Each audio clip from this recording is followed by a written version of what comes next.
If you work in modern academia, you already know the survival rule: publish or perish. You spend years generating data, only to realize the hardest part might be finding a secure place to put it before the pressure buries you.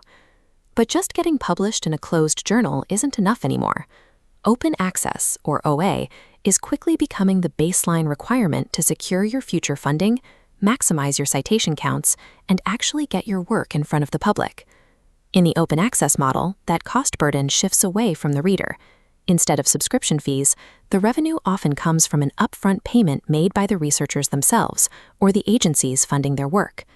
Free knowledge for the entire world is a great ideal, but in practice, this model transfers massive new logistical and financial burdens directly onto your shoulders.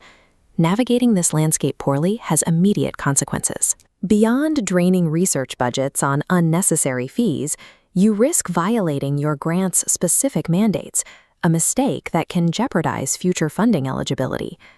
Generally, there are 3 types of people trying to survive this system: the well-funded researcher with deep pockets, the budget-conscious early career researcher watching every dollar, and the highly vulnerable novice who is desperate for a single line item on their CV.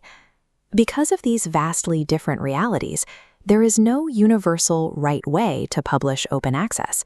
Your optimal route depends entirely on where you are in your career and how much funding you actually have to spend. Finding the right approach requires evaluating 3 specific factors: the terms of your copyright license, the physical route of distribution, and the legitimacy of the publisher itself.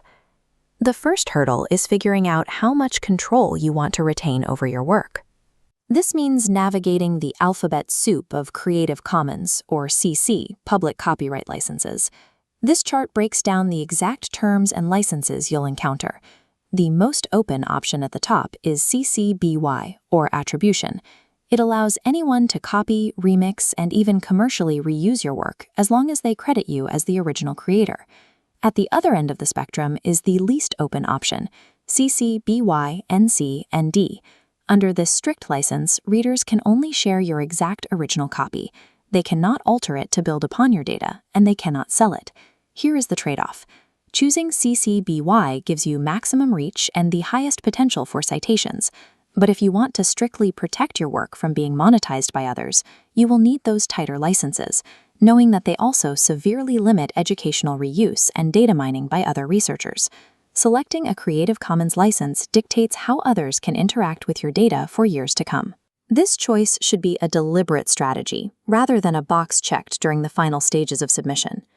Once you understand your licensing options, you have to choose your distribution route. This infographic illustrates the direct showdown between the 2 primary pathways: green open access and gold open access. Let's look at gold open access. In this route, you or your institution pay an article processing charge, an APC, directly to the publisher. The benefit of gold is that it guarantees immediate publisher-formatted access to your work, which satisfies strict funder mandates effortlessly. The downside is that it drains thousands of dollars straight out of your grant. The alternative is green open access, also known as self-archiving. You publish for free in a traditional subscription journal, but you deposit a specific version of your manuscript into an institutional or subject repository. Green achieves open access with 0 financial cost. However, it requires navigating complex publisher embargo periods. Many publishers force you to wait 12 to 24 months before your repository version can legally be made public. To figure out if a publisher even allows green self-archiving, you need to use this database, Sherpa Romeo. You type in a journal or publisher name, and it instantly outlines their exact archiving policies. Choosing your distribution route is a direct exchange of resources.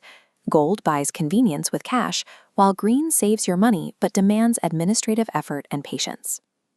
The combination of the publish or perish culture and the author pays financial model has created a dark side, the explosion of predatory publishers. Predatory journals are opportunistic scams.